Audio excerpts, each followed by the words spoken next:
Design is always a balance between utopia and dystopia. Very few designers now strive to build the sort of perfect, ideal community that Thomas More predicted in the original 16th century version of Utopia, but I really don't know any designers who set out to make the world a worse place rather than a better one.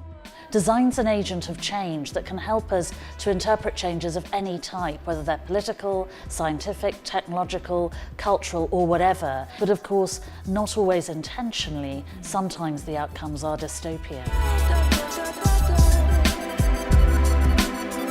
In my mind, utopia manifests itself in many different ways.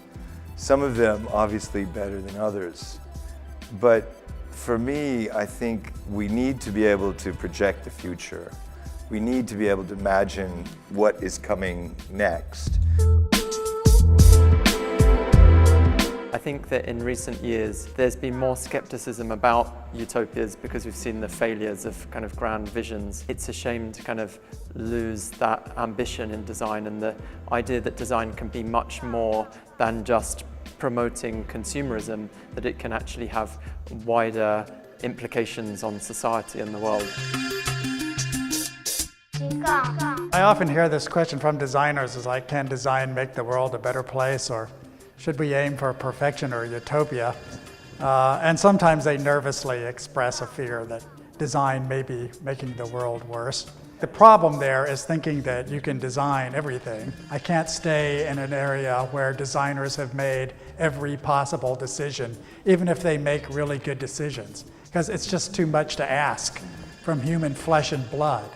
So, you have to be careful about being a perfectionist, because you're basically saying, I can make the world better by robbing everybody else of the chance to make mistakes.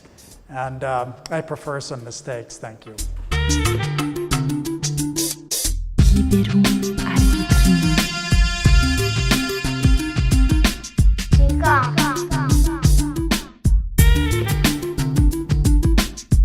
Libérons